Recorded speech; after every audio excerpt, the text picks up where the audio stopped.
They say the fairest in the land must be pure. But in this kingdom, pure just means easier to break. I am Prince Snow, and I didn't wait for a kiss. I waited for a revolution. I'm on a mission to show that our stories carry weight. My mother doubted I'd reach 500 subscribers, but your support for Bliss Tales proves that LGBT love stories have a place in everyone's hearts. Subscribe and help me keep these beautiful tales alive. Back to the video. In the kingdom of Vesperia, beauty was never just a blessing. It was a weapon. And Prince Snow. He was the sharpest blade they'd ever forged. Born with hair like moonlight and eyes that could pierce through lies, Snow wasn't just beautiful. He was dangerous. A telepath. A glass soul mage whose power could shatter minds with a whisper. The court called it a gift. His stepfather, the sorcerer king Malric, called it a threat. Because when you can read hearts, you discover that thrones are built on betrayal. And Malric's crown? It was drowning in blood. Snow learned early that silence was survival. He never spoke aloud, never needed to. His thoughts could slip into minds like frost through cracks in stone. He heard the servants' fear. The nobles' greed. And worst of all, he heard Malric's plan. The king had ruled for 30 years through dark magic, stealing life force from his enemies to maintain his youth and power. But Snow's glass soul magic was different. Purer. Stronger. And it was growing. Malric had married Snow's mother, Queen Arya, when the prince was only 5 years old. She'd been a widow, vulnerable, and the kingdom needed stability. Or so the story went. The truth, which Snow discovered the night his mother died of mysterious illness when he was 12, was far darker. Malric had poisoned her slowly, draining her life to fuel his own immortality spell. And he'd made young Snow watch, unable to prove what he knew, unable to speak the words that might have saved her. That was when Snow stopped using his voice entirely. Words had failed him when it mattered most. So he retreated into the safety of telepathy, speaking only mind to mind with those few servants who showed him kindness. His silence became his rebellion. His refusal to play the role of grateful stepson. On the night of Snow's 20th winter, during the festival of frozen stars, Malric made his decision. The prince would have to die. Not in a public execution that would make him a martyr. No, something quieter. Something that looked like mercy. The king summoned his most trusted huntsman, a hollow-eyed warrior bound by blood oath. The order was simple: take the prince into the forbidden tundra and ensure he never returns. Bring back his heart as proof. The huntsman came to Snow's chambers at midnight. The prince was reading by candlelight, already aware of what was coming. He'd heard the huntsman's orders echo through Malric's mind hours before. But he didn't fight. Didn't try to bargain. He simply closed his book, stood, and allowed himself to be shackled. They rode for 2 days into the wilderness. The huntsman never spoke. Snow never tried to reach into his mind. There was a strange honor between them, hunter and prey both trapped in someone else's game. But the huntsman had a daughter once. Before Malric's wars took her. Before he'd been forced into this blood oath that chained his will to the king's commands. And when he looked at Snow, shackled and silent in the winter woods, he saw something the king had missed. Defiance. Not in words, but in those crystalline eyes that refused to beg. The huntsman's blade fell. But not on flesh. On chains. The blood oath will kill me for this. But some deaths are worth dying for. Run, boy. Run until the snow itself forgets your name. And when you're strong enough, come back. Burn this kingdom to the ground. Snow wanted to thank him. Wanted to save him. But the huntsman was already convulsing, the oath's magic tearing through him like poison. He died with a smile on his face, the first free choice he'd made in 15 years. And Snow ran. Through forests where trees grew like shattered glass. Through winds that screamed with the voices of the forgotten. Through cold so deep it felt like drowning. He collapsed 3 days later at the edge of a gorge, his magic flickering like a dying star. His lips were blue. His fingers numb. He was ready to let the frost claim him. Ready to become another ghost in Vesperia's haunted history. That's when he heard the laughter. Not cruel laughter. Amused laughter. The kind that suggested whoever was watching found his near-death state somewhat entertaining. A figure emerged from the shadows. Tall. Lean. With scars that told stories and a grin that promised trouble. This was Malachi, captain of the Ember Wolves, a band of mercenaries and outcasts who'd made the Forbidden Tundra their home. Well, well. A frozen prince on my doorstep. Did you come with a warranty, or am I stuck with you as is? Snow tried to stand. Failed. His pride, however, remained perfectly intact as he glared with enough frost to make the air crackle. Malachi's grin widened. Oh, I like you already. Come on, your iciness. Let's get you somewhere warm before you turn into a very pretty statue. And trust me, I have enough decorations. The fortress was called Ashen Keep, built into the heart of a dormant volcano.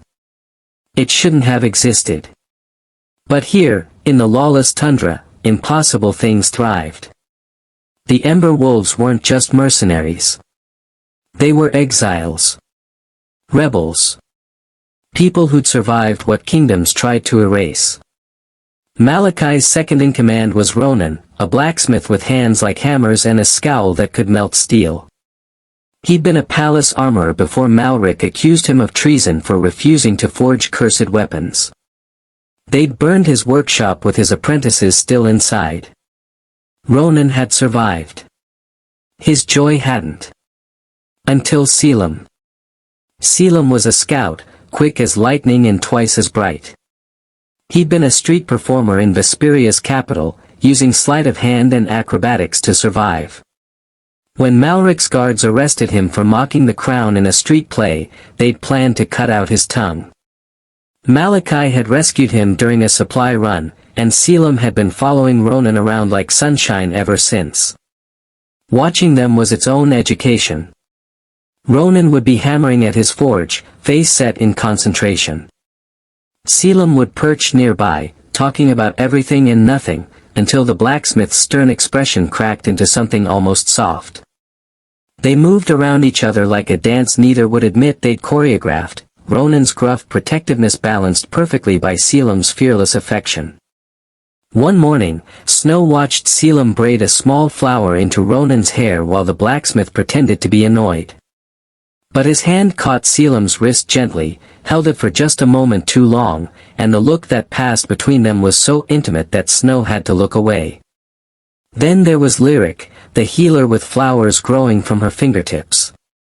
She'd been a court botanist until her research into medicinal plants threatened a noble's poison trade.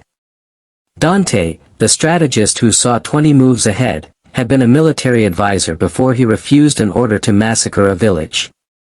Sarah, the archer who never missed, was the daughter of hunters who'd hidden refugees from Malric's purges. Each one broken by Vesperia. Each one rebuilt here. And Malachi? He collected broken things and made them into family.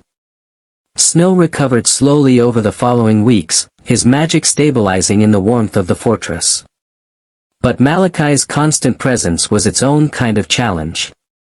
The mercenary was witty, infuriatingly charming, and seemed to find Snow's telepathic silence absolutely delightful.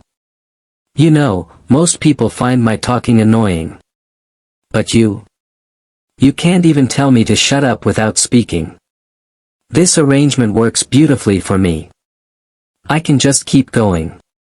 Admiring your cheekbones. Commenting on how your eyes do that thing where they look like frozen starlight. Discussing how unfairly attractive you are even when you're plotting my murder. Which you are. I can tell. Snow would glare. Malachi would laugh. And slowly, impossibly, something shifted. Because beneath the humor, Malachi was kind. He brought Snow books from the fortress library, ancient texts on magic and philosophy. Sat with him during storms when the wind howled like dying gods. Never pushed him to speak aloud, but listened with perfect attention when Snow's thoughts brushed against his mind. They developed a routine. Every evening after dinner, they'd sit in the observatory tower, a glass-domed room where you could see the stars scattered like diamonds across black velvet. Malachi would talk about his day, about the wolves, about ridiculous things Caelum had done to make Ronen blush.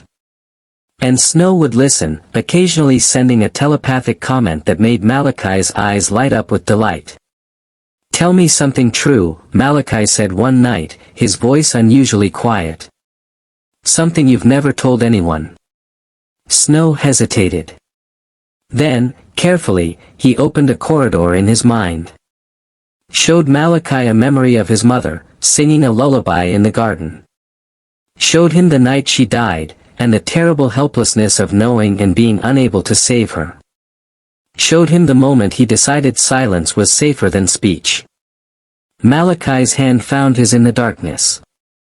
"I'm sorry. That's not enough, I know. But I'm sorry you had to learn that lesson so young." And Snow began to hear what Malachi hid behind all those words. Loneliness. Guilt. A past soaked in regret. Malachi had been a royal guard once, in the kingdom of Astoria. He'd been assigned to protect the crown prince, a boy his own age who'd become his closest friend. Perhaps more than a friend, in the secret ways that palace life forced you to hide. When assassins came, Malachi had been drinking in the barracks, celebrating his 20th birthday. He'd abandoned his post for one night. One night. And it had cost Prince Lucian his life. Malachi had fled Astoria in shame, unable to bear the grief in the old king's eyes. He'd wandered for years, taking mercenary work, until he found this frozen wasteland where broken people could start over. But he'd never forgiven himself. Never stopped hearing Lucian's last words in his nightmares. His voice was his shield. His charm was his armor. Every joke was a brick in the wall he'd built around the part of him that still bled. And Snow realized he was watching someone as trapped as he'd been in that palace. One night, during a particularly brutal storm, Snow found Malachi alone in the armory, methodically sharpening blades with shaking hands. The nightmares again. They came with the thunder. Snow didn't ask permission. He simply sat beside him, took one of his hands, and showed him a truth. Not a memory this time. A feeling. The warmth Snow felt when Malachi laughed. The safety he'd found in this fortress of outcasts. The way Malachi's presence had taught him that maybe, just maybe, trust was worth the risk. "You see me," Snow's telepathic voice whispered. "Not the prince. Not the power. Just me. And I see you too. Not the failure you think you are. The man who saves people because he couldn't save one person. The leader who builds family from strangers. The fool who makes me want to try speaking again." Malachi's breath caught. His usual words failed him. And in that silence, their foreheads touched. Gentle. Terrified. True. "You don't have to speak for me," Malachi whispered. "I love you exactly as you are." Snow's eyes widened. Then, with a courage he'd thought long dead, he opened his mouth. His voice emerged rough from disuse, barely more than a whisper, but real. "Then love me like this too." And Malachi kissed him like he was drowning in Snow was air. They had 3 weeks of peace. 3 weeks where Snow practiced speaking again, his voice growing stronger each day. 3 weeks where Malachi stopped hiding behind humor quite so much, let himself be vulnerable. 3 weeks where the Ember Wolves watched their captain fall catastrophically in love and couldn't have been happier about it. Caelum started a betting pool on when they'd officially announced their courtship. Ronen pretended not to participate but secretly put money on, they already consider themselves married, you fools. But Vesperia doesn't forgive escapes. King Malric sent his most insidious weapon. Not an army. Not a monster. A merchant. She arrived at Ashen Keep's gates with crates of supplies, a warm smile, and documents proving she was a licensed trader. Her name was Elara, and she was charming. Trustworthy. Perfect. She was also one of Malric's hollow disciples, mages who traded their souls for power. For weeks, she integrated into the fortress. She befriended Sarah, sharing archery techniques. Joked with Dante about military strategy. Even made Ronen almost smile with her stories about blacksmiths in the southern kingdoms. And she watched Snow with eyes that calculated his every weakness. She was patient. Methodical. She learned that Snow was recovering his voice. That he was in love with Malachi. That he'd do anything to protect the family he'd found here. Then she offered her gift. A core apple, she called it. A rare fruit from the southern kingdoms, crystallized in amber magic. Beautiful. Mesmerizing. And according to legend, it could amplify magical abilities. She presented it at dinner, during a celebration for Caelum's birthday. Everyone gathered in the great hall, torches blazing, food and laughter flowing freely. Malachi sat beside Snow, their hands hidden beneath the table, fingers intertwined. Elara smiled, holding up the apple so it caught the light like a trapped star. For the fortress's most powerful mage. May it bring clarity to your gifts, Prince Snow. Snow felt the lie immediately. His telepathy screamed warnings, showing him flashes of Malric's throne room, of the king's twisted satisfaction, of dark magic woven into every crystalline facet of that fruit. The apple wasn't meant to amplify power. It was meant to destroy it. To freeze the heart of whoever consumed it, turning them into an eternal statue. A perfect trap for someone like Snow. But as Elara extended the apple, her smile flickered. Just for a moment. And Snow saw her true target. The apple was meant for Malachi. Malric had done his research. He knew Snow cared for the mercenary captain. Knew that the prince's power made him too dangerous to approach directly. But Malachi? Malachi was human. Vulnerable.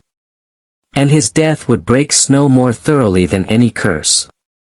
So when Malachi reached for the apple with curious interest, asking Elara about the southern kingdoms where such magic grew, Snow moved. Faster than thought.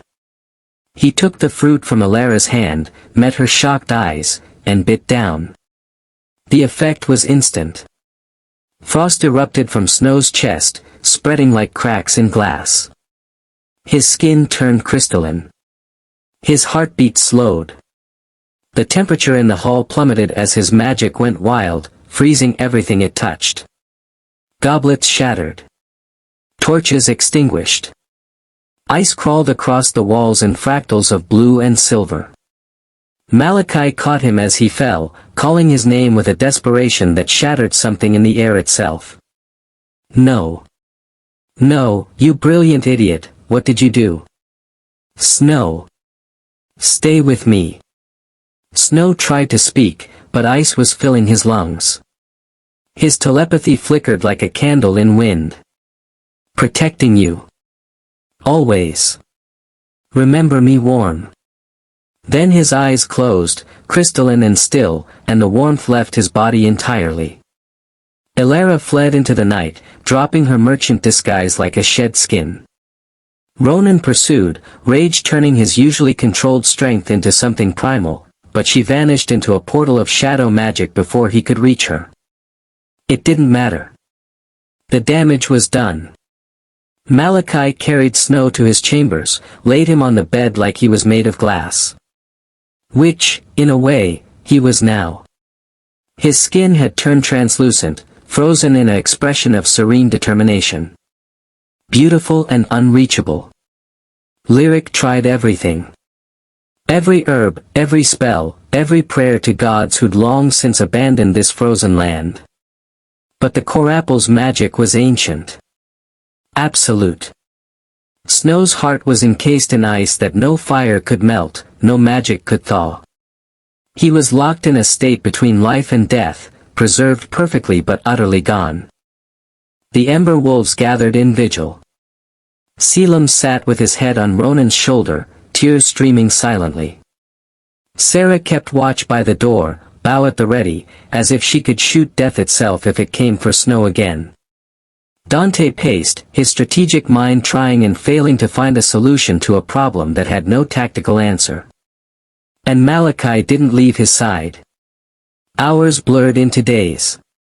The witty mercenary who always had words found himself with nothing but silence and grief. He talked to Snow anyway. Told him about the stupid things Caelum had done. About how Ronan had finally admitted he was in love, though everyone already knew. About how the snow outside looked like it was missing its prince. You have to come back. I just got you.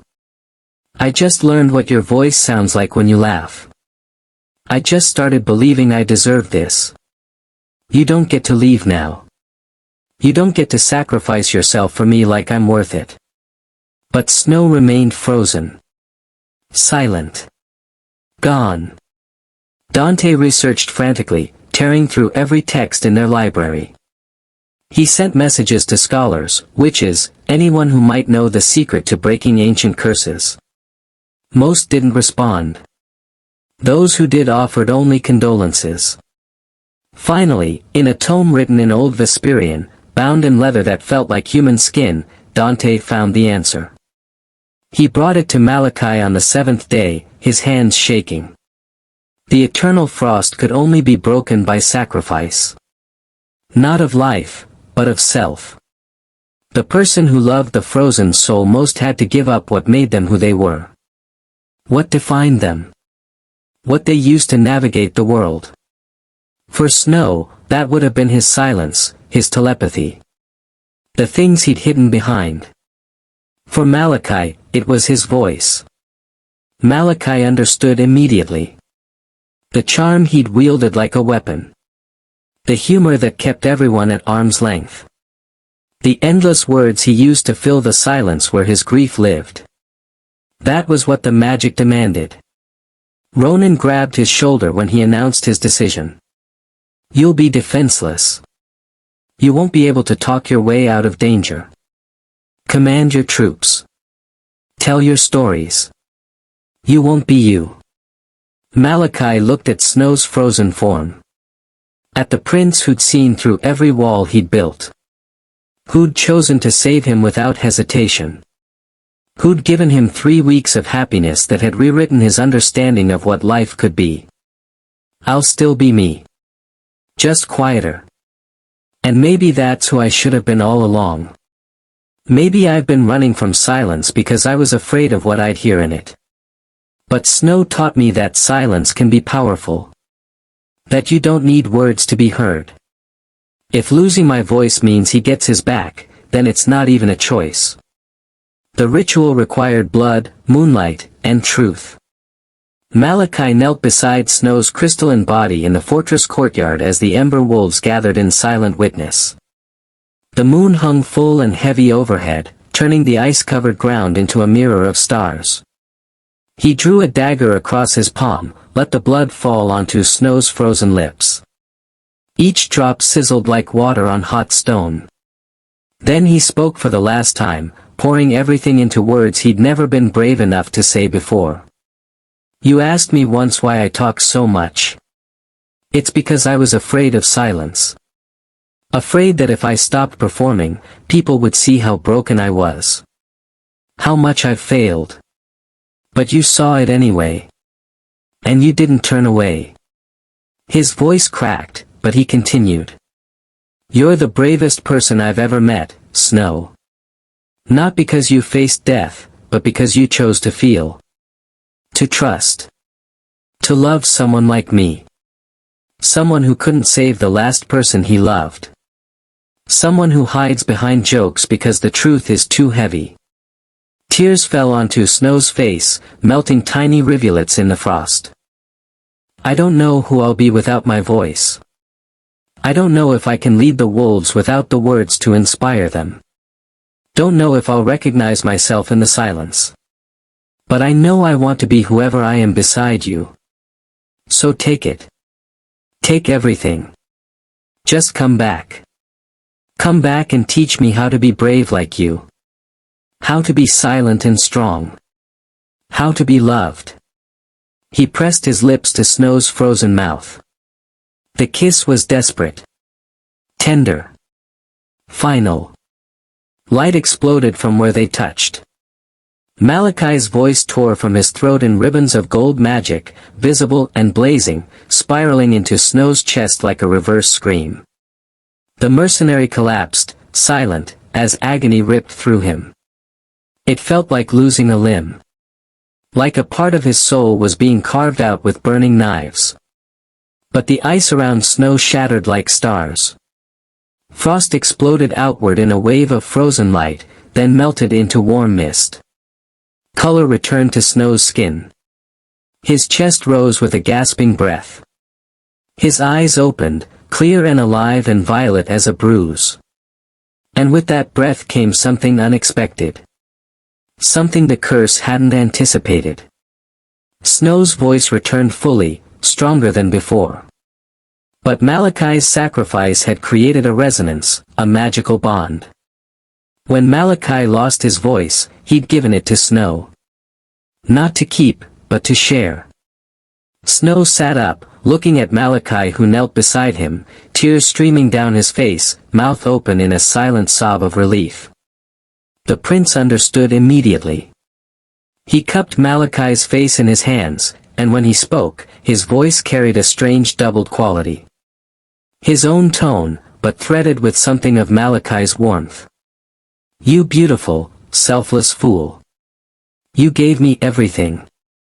Then Snow leaned forward and kissed him. And in that kiss, magic flowed between them. The bond that Malakai's sacrifice had created settled into place, a connection deeper than telepathy, more intimate than words. When they broke apart, Malachi opened his mouth experimentally. Nothing. His voice was gone, just as the ritual promised. But Snow was alive, and that was all that mattered. Then Snow did something neither of them expected. He took Malakai's hand and pressed it against his own throat. And he spoke, but this time, it was Malakai's voice that emerged. Not copied. Not mimicked. Actually his, flowing through Snow's vocal cords. The sacrifice wasn't meant to silence you forever. It was meant to teach us to share. To be each other's voice when one of us can't speak. You gave me your voice. So I'll give it back. Whenever you need it. We'll speak for each other. Malakai's eyes widened. He gestured frantically, trying to understand. Snow smiled, understanding the question. You can still use me to speak. Just think what you want to say, and I'll feel it. We're connected now. Bonded. And when I need silence, when the world is too loud, you'll be my quiet. We'll balance each other. Malachi tried it. Thought the words carefully, I love you. And Snow's voice spoke them aloud, warm and clear, I love you. The ember wolves erupted in celebration. Caelum actually cried, clinging to Ronen who pretended he wasn't crying too but absolutely was. Lyric threw flowers that bloomed in midair, petals swirling around the courtyard like snow. Sarah shot an arrow straight up that exploded into magical fireworks. Dante allowed himself a rare smile, already calculating how this new development would change their defensive strategies. But Snow and Malachi stayed in their own world. Foreheads pressed together. Malachi's hand on Snow's heart, feeling it beat strong and true. Snow's fingers tracing Malachi's jaw, memorizing every angle. They didn't need words anymore. The bond between them was enough. But they had them anyway, shared and sacred and theirs. Over the following days, they learned the nuances of their new connection. Malachi could think his words and Snow would speak them, his voice carrying Malachi's distinctive cadence and warmth. It was disorienting at first, hearing his own phrasing come from Snow's lips. But it was also intimate in a way that made his chest ache with gratitude. And when Snow was overwhelmed, when the telepathy grew too loud or the memories too heavy, Malachi would pull him close. His silent presence became Snow's anchor, teaching him that not everything needed to be heard or understood. Sometimes, quiet was enough. Caelum joked that they'd become even more nauseatingly in love than before. Ronen, emboldened by watching Malachi's grand romantic gesture, finally worked up the courage to properly court Caelum. The fortress had never been happier. But King Malric learned of his failure when Alara returned, terrified and empty-handed. She reported the prince alive, the core apple destroyed, and worse, Snow had somehow emerged more powerful than before. Malric raged. He schemed. He prepared for war. He sent armies to the forbidden tundra. They froze before reaching Ashen Keep, Snow's magic turning the landscape itself into a weapon. He sent assassins. Malachi's Ember Wolves picked them off one by one, their coordination enhanced by the fact that their captain could now strategize silently with Snow's tactical mind supporting him. The king sent monsters, demons, curses. None of it worked. Because the forbidden tundra had new rulers now. A prince of glass and ice who'd learned to use his voice. And a voiceless guardian whose loyalty was absolute. Finally, Malric sent an envoy. An offer of peace. Return to Vesperia, acknowledge Malric as the rightful king, and all would be forgiven. Snow read the lie in the messenger's mind before the man even finished speaking. He stood in the great hall of Ashen Keep, Malachi beside him, the Ember Wolves at his back. When he spoke, it was his own voice, clear and cold as winter. Tell your king that Prince Snow is dead. He died in the forbidden tundra, just as Malric intended. But something new was born in his place. Someone who remembers every crime. Every betrayal. Every innocent life your king has stolen. Then Malachi gestured, and Snow's voice shifted to carry his beloved's warm challenge. And tell him that when we come for his throne, we won't come alone. We'll bring every exile, every outcast, every person he tried to erase. The Ember Wolves have been playing mercenary in the snow. But we used to be soldiers. Guards. Strategists. And we remember how to burn kingdoms down. The messenger fled, and Snow knew war was inevitable now. But when he looked at the family around him, at Malachi's fierce grin, at Ronen and Caelum standing shoulder to shoulder, at Lyric, Dante, and Sarah ready to fight, he wasn't afraid. Vesperia had tried to break him with silence. With isolation. With curses meant to freeze his heart forever. Instead, they'd forged him into something stronger. Someone who understood that power wasn't in ruling through fear, but in building something worth protecting. Someone who'd learned that love wasn't a weakness to exploit, but a strength that could shatter curses and reshape destinies. The Sorcerer King wanted war. Then war he would have. But it wouldn't be the conquest Malric imagined. It would be a revolution. In a world that tried to turn love into weakness, a cursed prince and a silver-tongued rogue proved that sometimes the most powerful magic isn't in the spells you cast, but in the person you choose to save and the person who chooses to save you back. Because true love isn't about finding someone perfect. It's about finding someone whose broken pieces fit with yours to create something beautiful, something worth fighting for, something that even kingdoms can't destroy. And in the frozen north, where outcasts become family and two voices learn to speak as one, a revolution was born. Different. Defiant. Free. Hit the subscribe button for more enchanting tales every week. Don't forget to keep the magic alive.